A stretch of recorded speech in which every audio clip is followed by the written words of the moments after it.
Welcome everyone to another edition of NoDQ&A video here on NoDQ.com. I am the owner of NoDQ, Aaron Rift. Hope you're all having a good weekend.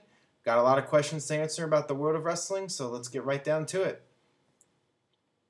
Alright. Which tag team would you say made the biggest impact on the WWE? The Hardy Boys, the Dudley Boys, or Edge and Christian?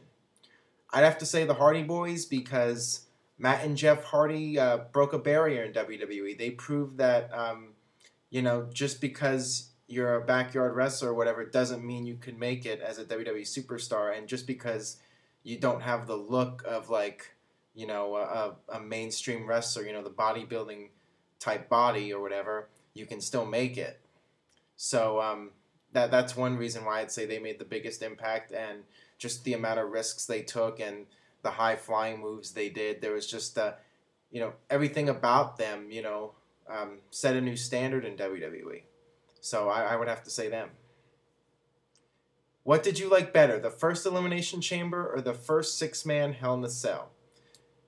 That's a tough one because they're both really great matches. I think I would have to go... Wait a minute. I just got a text from the anonymous NoDQ GM, formerly the Raw GM. I don't give a fuck. He's just bitching about the line at Disneyland right now. I guess he's trying to get on Pirates of the Caribbean, and it's like a 15-minute wait.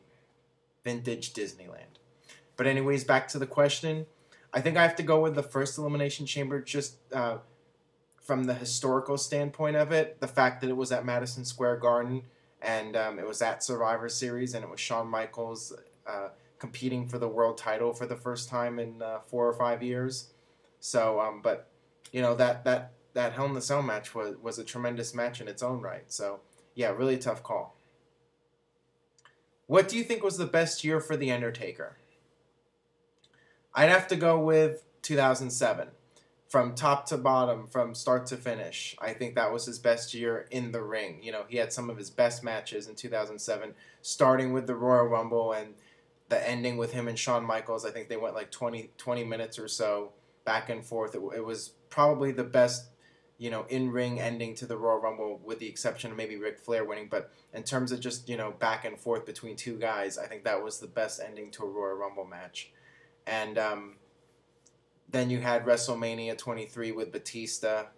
Just an awesome match, one of Undertaker's best WrestleMania matches. And just throughout the year, his feud with Edge and his feud with Batista, he just had one great match after another that year. And unfortunately, as 2008 and 2009 rolled around, his body broke down on him. But he really peaked, I think, around 2007 in terms of his in-ring work. If Eddie Guerrero was still alive, where do you think he would be today?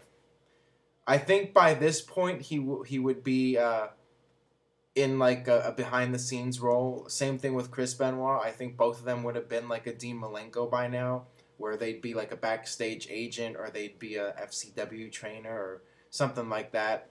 I don't think either Benoit or Guerrero had a lot of years left after 2005 and 2007. I think that their careers were starting to wind down, especially Benoit. But I think both of them would have retired by now. And that's just, no way to know for sure.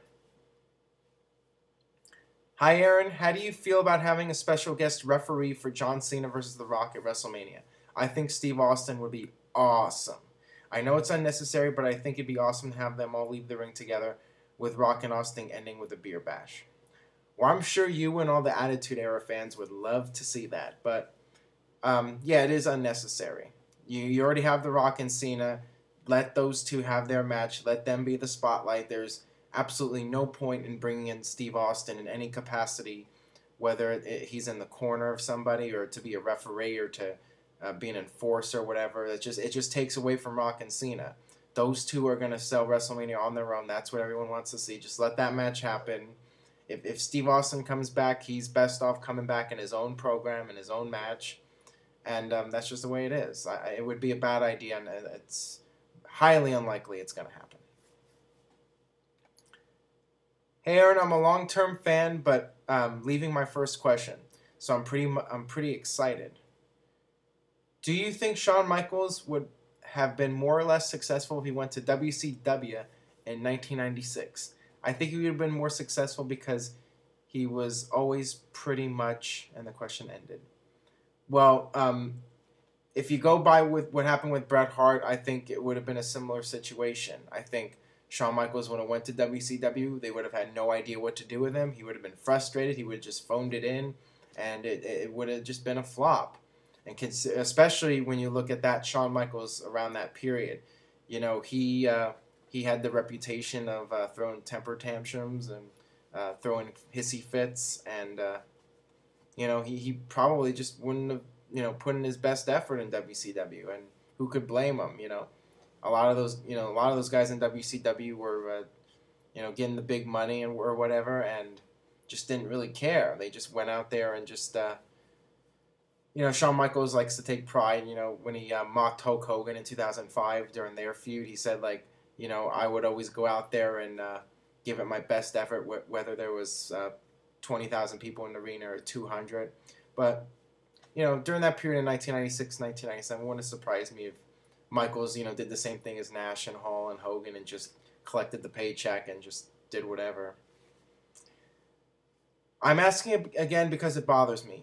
What are your thoughts on JR always being humiliated and bullied by WWE? Isn't this what they're standing up against? JR is the voice of WWE and should be allowed back on Raw. It's pretty silly, don't you think? WWE has this whole anti-bullying, and JR is basically getting bullied, and he has been getting bullied for years. You know, the situation with JR is that WWE doesn't really want him around. They've been trying to replace him for years, but at the same time, they know that he cannot be replaced. There's nobody that can light a candle to JR on commentary. So that's the situation we have. And, you know, it's not so much a WWE thing as much as it's a Vince McMahon thing. Vince is not really a big fan of JR with the Bell's palsy. And, you know, JR got fired in 1994 right after he got Bell's palsy. That was a real life thing. That wasn't a storyline. And, you know, just over the years, Vince has always tried to get rid of JR, but it can't be done. And so they bring him back, but then, you know, they don't really want to bring him back, so they fuck with him. So, yeah, it's just the way it is, and we all got to deal with it. Hey, Aaron, do you think the past few episodes of Impact have been a step in the right direction for TNA? Or do you think Bruce Pritchard is just as clueless as the others? Well, so far, I will say that the shows have been a little bit better. They've slowed down things a little bit, and they haven't... You know, not slowing down in terms of storylines, because this Rude and Storm storyline has gone very quickly, but in terms of not having like a million segments on a 2-hour show, and you know, it's a little bit more focused than it was before. They're focusing on a few major storylines and not trying to cram a million people onto the show.